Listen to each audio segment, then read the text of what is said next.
तो हलचट माई की पूजा स्टार्ट करते हैं। जय हलचट माई।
छठ मैया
हलचटी व्रत कथा। 6 कहानियाँ होती है हलचट व्रत में। 6 कहानी सुननी चाहिए हलचटी के व्रत में। तो हलचटी व्रत कथा कहानी नंबर 1। अचानकपुर में एक राजा अपने परिवार सहित रहता था। वो प्रजा के सुख दुख का बहुत ध्यान रखता था। उसके राज्य में सभी सुखी थे। राजा अपने राज्य के हर गांव में तालाब कुआं बनवाता रहता था, लेकिन सभी तालाब कुआं सदैव सूखे ही बने रहते थे। इस वजह से राजा हमेशा चिंतित रहता था कि कोई उपाय होगा जिससे कि करने से पानी की समस्या का निदान हो जाएगा। एक दिन राजा अपने दरबार में पानी के विषय में मंत्री और सलाहकारों से चर्चा कर रहा था कि अचानक एक आकाशवाणी होती है, हे राजा, तुम अपने इकलौते पुत्र की बलि दोगे तभी तुम्हारी समस्या का हल होगा, वरना तुम्हें ऐसे ही पानी के लिए चिंतित रहोगे। इस आकाशवाणी को सुनकर दरबार में बैठे सभी लोगों को आश्चर्य होता है और सभी दुखी हो जाते हैं। सभी सोचते हैं कि यदि राजकुमार की बलि दे दी जाएगी तो राजा का वंश ही खत्म हो जाएगा। रात में राजा विचार करता है कि यदि मैं अपने बेटे पोते जो अभी 2 माह का है बल दे दूं तो कैसा रहेगा। इससे आकाशवाणी की बात भी पूरी हो जाएगी और मेरा वंश भी बच जाएगा, क्योंकि मेरे बेटे के जीवित रहने से भविष्य में और भी पोतों का जन्म हो सकता है। फिर तो राजा अपने मन में यही निश्चय करके सो जाता है। अगले दिन हलचटी का व्रत होता है। राजा के बेटे की बहू हलचटी का व्रत रखती है। इधर राजा सोचता है कि मैं बहू से उसके पुत्र के बलि के लिए कैसे मांगू। कोई माँ अपने पुत्र को बलि के लिए कैसे दे सकती है, वो भी आज के दिन जबकि माताएं अपने पुत्र के सुख सौभाग्य की कामना के लिए व्रत कर रही हैं। राजा मन में विचार करता है कि क्यों न मैं बहू को किसी बहाने से उसके मायके भेज दूं और पोते को छोड़ जाने को कह दूं। जब बहू चली जाएगी तब मेरा काम बन जाएगा। बाद में बहू को कोई बहाना बना दूंगा। ये विचार कर राजा को उचित लगता है और बहू के पास जाकर कहता है कि बहू, अभी तुम्हारे मायके से खबर आई, तुम्हारी माँ बहुत बीमार है, तुमको देखना चाहती है, तुम अपनी माँ को देखने चली जाओ, पोते को मेरे पास छोड़ दो। ये सुनकर बहू कहती, पिताजी आज तो हल छठी व्रत है, मैं कैसे जा सकती हूँ। आज के दिन तो हल जूते जमीन पर पैर भी रखना मना रहता है। अब राजा कहता है, तुम चलकर नहीं जाओगी तो मैं पालकी सजवा देता हूँ, तुम वैसे उसमें बैठ कर जाना होगा। बहू के जाते ही राजा अपने पोते के उस सागर के पास ले जाकर बलि चढ़ा देता है। उसके बाद इसे आत्मग्लानि होती कि वो अपनी बहू से क्या कहेगा। उधर बहू जब अपने मायके पहुंचती है तो सभी महिलाएं हलछठी पूजा करने की तैयारी कर रही होती हैं। उसकी माँ भी पूजा करने को तैयार बैठी होती। माँ अपनी माँ को स्वस्थ देखकर बहुत खुश होती है, लेकिन आश्चर्य भी होता है कि ससुर जी ने ऐसा क्यों कहा। उसके बाद सभी मिलकर हलछठी देवी की पूजा करते हैं। बहू भी पूजा करके व्रत का पारण कर कहारों के साथ वापस आती है। रास्ते में कहारों को कहती है कि हमारे ससुर जी ने जो सागर बनवाए हैं उसी तरफ से ले चलना, मैं सागर में हाथ मुंह धोकर ही घर जाऊंगी। कहारों को असमंजस होता है, लेकिन बहू की जिद के कारण उधर ले जाते हैं। लेकिन उन्हें सागर में अब पानी भरा हुआ देखकर आश्चर्य होता है। वास्तव में आकाशवाणी के अनुसार राजा ने के बल देने से ही ये चमत्कार हुआ था। बहू सागर में उतरकर प्रणाम करती है और हाथ मुंह धोकर आंचल फैलाती है। आंचल में उसका बच्चा खेलते हुए आ जाता है। बहू को बहुत आश्चर्य होता है कि बच्चा यहाँ कैसे आ गया। फिर दोनों घर पहुंचते हैं। ये सब हलचटी माँ की कृपा से हुआ था। राजा अपनी बहू से माफी मांगता है, लेकिन साथ में बच्चे को देखकर बहुत खुश होता है। राजा बहू को आशीर्वाद देते हुए कहता है कि ये तुम्हारे पुण्य का नतीजा है। राजा कहता है कि जिस बहू ने आत्मविश्वास और श्रद्धा के कारण हमारे घर में खुशी आई है, वैसे ही हमारे राज्य में सभी प्रजाजनों को के घर में खुशी रहे। राजा ने अपने राज्य में घोषणा करवाई कि अगले साल से हमारे राज्य में सामूहिक रूप से हलछठी की पूजा हुई। जिस प्रकार हलछठी माता की कृपा से राजा के घर में खुशियां आई, उसी प्रकार से आप सभी भक्त लोगों के घर में भी सदैव खुशियां बनी रहे। बोलो हलछठ माता की जय। प्रथम प्रथम कहानी संपन्न। बोलो हलछठ माता की जय। कहानी नंबर 2। रामपुर में एक किसान परिवार रहता था। किसान के लड़के का विवाह हो चुका था। उसकी एक लड़की थी जो कि विवाह के योग्य हो चुकी थी। बहू लक्ष्मी और ननद रमा दोनों सहेली जैसी थी। रमा की माँ थी, अपनी बहू को बहुत प्यार करती थी। एक दिन रमा और लक्ष्मी दोनों खेत जाने को सोचती।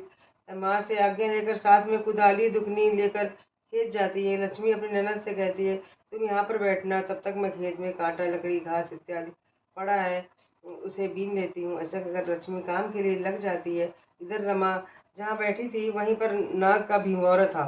रमा बै- रमा बैठे ही बैठे वहाँ की मिट्टी को लकड़ी से खोदने लग जाती है और अनजाने में नाग के 5-6 अंडों को भी फोड़ देती है। इससे नागिन को बहुत ही गुस्सा आता है और रमा को काटने के लिए आती है। रमा चिल्लाते हुए दौड़ती है। इतने में रमा के पीछे नागिन को आते देख लक्ष्मी रमा को अपने पीछे करके नागिन से हाथ जोड़कर प्रार्थना करती है और कहती है, हे माँ, आप मेरी ननद को भूल के क्षमा कीजिए, बदले में आप जैसा भी कहेंगी मैं करूँगी। नागिन लक्ष्मी से कहती है, तेरी ननद ने मेरे पूरे वंश का नाश कर दिया है, क्या तू इसकी पूर्ति कर सकती है। लक्ष्मी सोचती है कि मेरे तो एक ही ननद है, यदि इसको कुछ हो गया तो मेरी बरसात क्या होगा।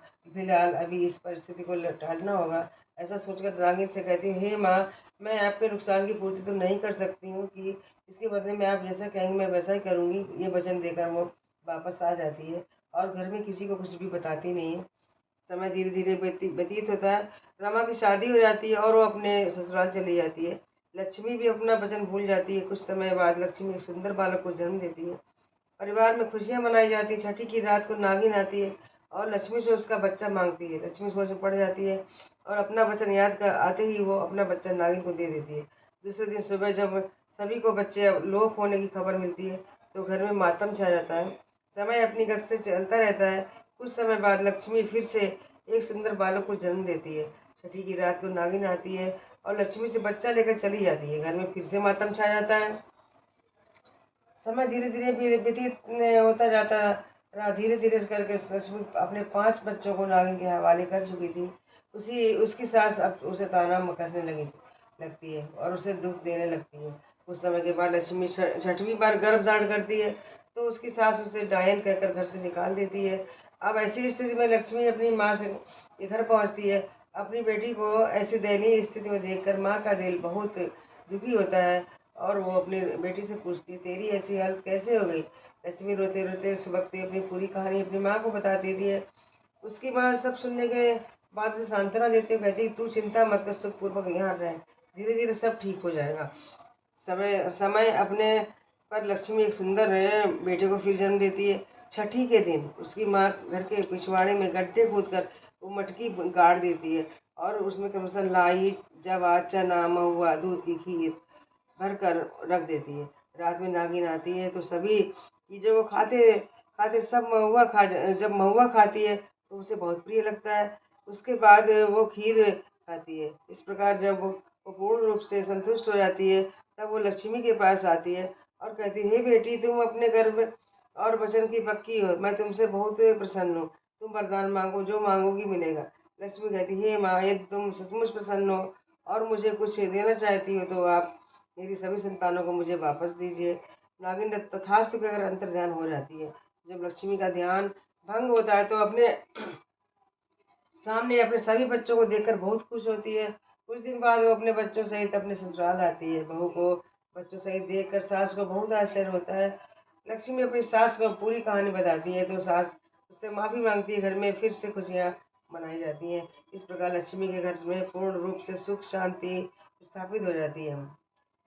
जय छठ माता की जय। कहानी नंबर 2 संपन्न। जय छठ मैया की जय।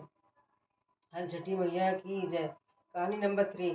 कोटा नगरी में 2 भाई रहते थे। बड़े का नाम था कांशीराम और छोटे का नाम था बंशीराम। बड़े की पत्नी का नाम काली और छोटे की पत्नी का नाम लाली था। काली के कोई संतान नहीं थी। लाली के 2 बच्चे ठंगड़िया और मुंगड़िया थे। लाली की सास अपने पोतों को बहुत प्यार करती थी। लाली प्रतिदिन घर का सारा काम निपटाकर शहर में दूध दही बेचने चली जाती और शाम तक वापस आती थी। शहर में लाली जिस जिस घर में दूध दही देती थी वे लोग कहते कि कल हमारे यहाँ कमरछठ की पूजा है, इसलिए तुम भैंस का दूध दही लेकर आना, हम उसी से पूजा करेंगे। अगले दिन लाली जल्दी उठकर अपने बच्चों को नहला धुलाकर तैयार करती है और बच्चों को समझाती है कि अपनी काकी को तंग मत करना। फिर एक मटकी में गाय का दूध, दूसरी में भैंस का दूध, तीसरी में गाय का दही, चौथी में भैंस का दही रखती है। फिर वो चारों मटकियों पर निशान लगाकर उन्हें एक बड़ी टोकरी में रखती है। फिर वो शहर जाकर रोज की तरह दूध दही देती है। जो लोग कमरछठ की पूजा के लिए भैंस का दूध दही मांगते हैं उन्हें भी गलती से गाय का दूध दही दे देती है। उधर घर में काली खाना बनाने के लिए चूल्हा जलाती है। वो ईर्ष्यावश अपनी देवरानी के बच्चों को मारकर चूल्हे में लकड़ी की जगह जला देती है। खाना बनने के बाद वो अपनी रसोई को अच्छी तरह साफ करके रखकर समेट कर घर से बाहर फेंक देती है। उधर उधर कुछ में देर में लाली को याद आता है कि मैं भैंस के दूध और भैंस के दही वाली मटकी जो कि त्यों भरी है। फिर वो सबके लिए में घर दौड़ी दौड़ी जाती है। वहाँ सभी महिलाएं एक ही घर में एकत्रित होकर पूजा की तैयारी कर रही होती। लाली हाथ जोड़कर कहती है कि मेरे से गलती हो गई, मैंने आपको भैंस के दूध दही की जगह गाय का दूध दही दे दिया। अभी आप लोगों ने पूजा शुरू नहीं की है, इसलिए उसे अलग कर दीजिए और मैं भैंस का दूध दही से पूजा कर कीजिए।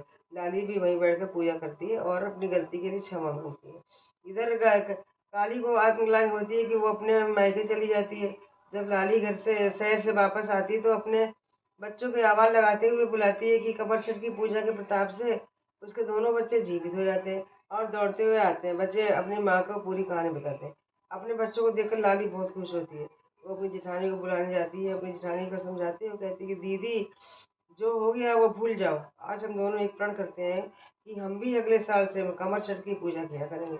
इस प्रकार देवरानी और जेठानी दोनों को सुख शांति प्राप्त होती है। जैसे देवरानी जेठानी सबको सुख शांति प्रदान की, पुत्र की प्राप्ति हुई, ऐसे सबको पुत्र की प्राप्ति हो, सबके पुत्र अच्छे रहे। तो छठ मैया की जय। कहानी नंबर 4। रामगढ़ में एक ब्राह्मण रहता था। ब्राह्मण का नाम रामलाल था।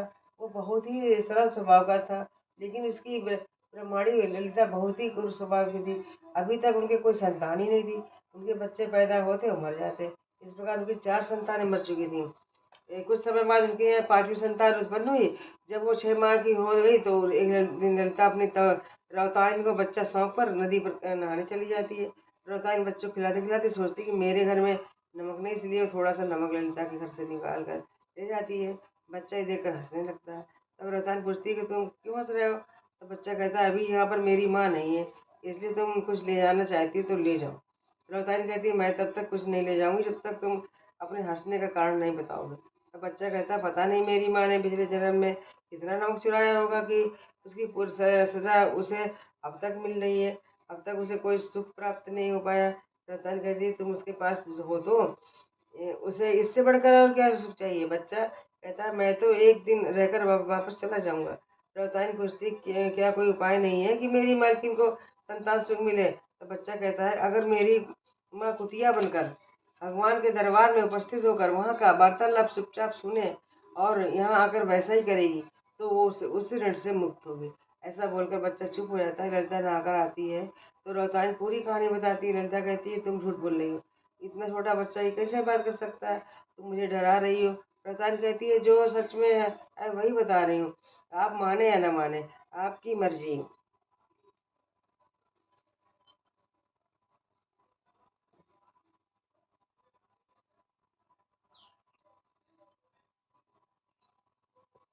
आप माने न माने आपकी मर्जी। रामलाल बाहर से कथा पढ़कर आता है तो ललिता उसको भी सब बात बताती है। रामलाल को आश्चर्य होता है, बात आई गई हो गई। दूसरे दिन बच्चा एकदम से बीमार पड़ जाता है, अगले दिन बच्चा मर जाता है। ललिता को रतन की बात याद आती है।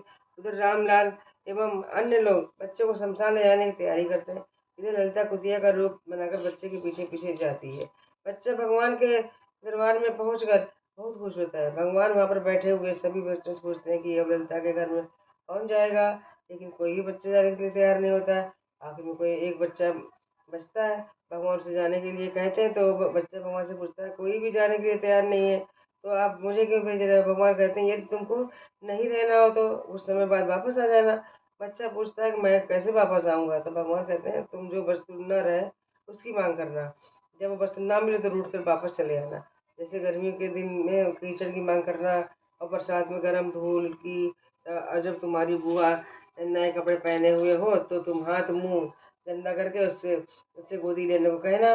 इससे वो तुम्हारी मांग पूरी न होने पर तुम वापस आ जाना। बच्चा इन बातों को सुनकर ललिता के घर उसका बच्चा बनकर जाना तैयार हो जाता है। ललिता सब बातें सुनकर जल्दी से घर वापस आती है।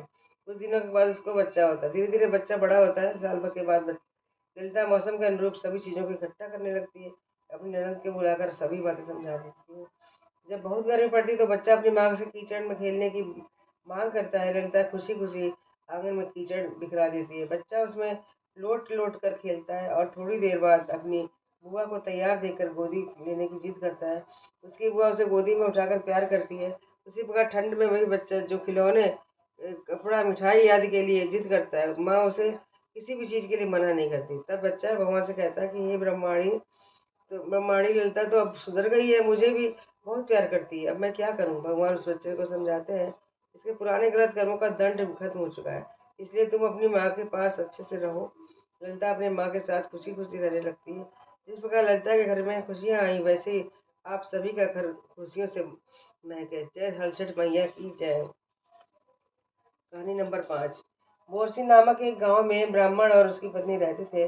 ब्राह्मण दीनानाथ बहुत ही सरल और सज्जन था, लेकिन उसकी पत्नी कामिनी कठोर और रूखे स्वभाव की थी। दीनानाथ अपनी पत्नी के स्वभाव के कारण कारण विशेष परेशान नहीं था, लेकिन उसे एक बात हमेशा चुभती रहती थी कि उसको कोई संतान नहीं है। वास्तव में कामिनी ब्राह्मण होकर भी पूजा पाठ व्रत उपवास आदि नहीं करती थी। इसी तरह से कई साल बीत गए। दीनानाथ गांव के बच्चों को बहुत प्यार करता था, उन्हें उनकी पसंद की चीजें लाकर देता था।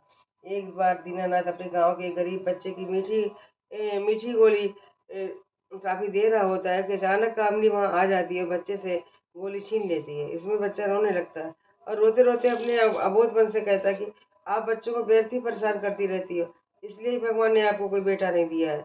बच्चे की बात कामनी के दिल को छू जाती है और बच्चे को बहुत मनाती है, उससे बहुत सी गोली देती है, लेकिन वो नहीं देता है। उस घटना के बाद कामनी बहुत उदास रहने लगती है। गांव की औरतों को जब पता चलता है कि वो उससे मिलने आती है, उसे समझाती है कि तुम दुखी मत हो, अभी कुछ दिन बाद हलछठी का व्रत आने वाला है, तुम उस व्रत को करना, माता जी जरूर तुम्हारी इच्छा की पूर्ति करेंगे। औरतों को समझाने में कामिनी बदलने लगती है रोज वो स्नान करके पहले पूजा करती, भगवान को भोग लगाती, पहले अपने पति को खाना खिलाती, फिर खुद खाती। इस तरह उसकी दिनचर्या होती। कुछ दिन बाद हलछठी व्रत का दिन आता है। गांव की औरतों के साथ वो भी नियम पूर्वक व्रत करती है। कुछ दिन बाद कामिनी गर्भ धारण होता है और 9 महीने बाद एक बालक को जन्म देती है। गांव में खुशियां मनाई जाती हैं। जिस तरह हलछठी देवी ने कामिनी की मनोकामना पूरी की, वैसे ही आप सबकी मनोकामना भी पूर्ण करें। बोलो हलछठ माता की जय। कहानी नंबर 6। एक छोटा सा गांव था, उसमें कंचन नाम की रौताइन रहती थी। वो दूध दही बेचकर अपने परिवार का पालन पोषण करती थी। वो दूध दही बेचने के लिए शहर को जाती थी। रास्ते में छोटा सा जंगल पड़ता था। आते आते समय आते जाते समय कंचन एक पेड़ के नीचे बैठकर थोड़ा आराम करती थी। वहां पर गाय भैंस बकरी आदि भी चरने को आते थे। एक गर्भवती भैंस से कंचन की दोस्ती हो गई, तो रोज दोनों अपने सुख दुख की एक दूसरे से बात करते थे। मैं भैंस के प्रसव का समय निकट आ रहा था। भैंस सोचती थी कि ऐसे समय में कंचन तो साथ देगी ही। अचानक कंचन बीमार हो जाती है और दूध दही बेचने के लिए शहर नहीं जा पाती। तब उसकी देवरानी दूध दही बेचने शहर जाने को लगती है, लेकिन उसे कंचन और भैंस की मित्रता के विषय में नहीं पता था। धीरे धीरे समय बीतता जाता है और भैंस के प्रसव का समय आता है। भैंस दर्द से करहा रही होती है कि सामने से कंचन की देवरानी आती दिखाई देती है, तो भैंस उसे मदद के लिए पुकारती है।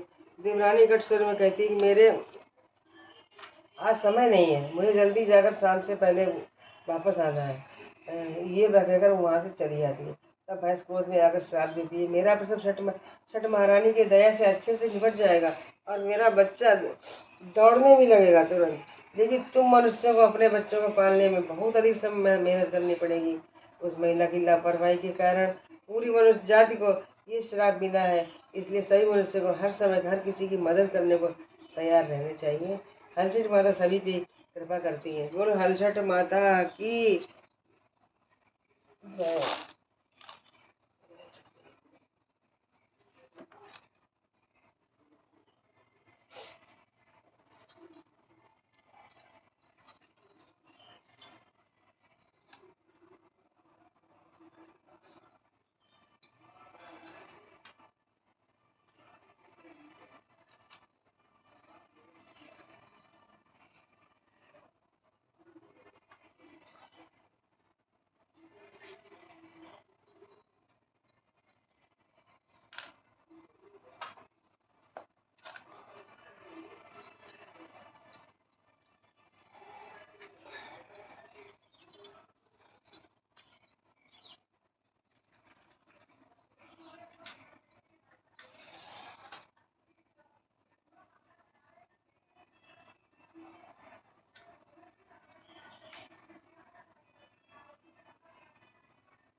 महारानी की जय।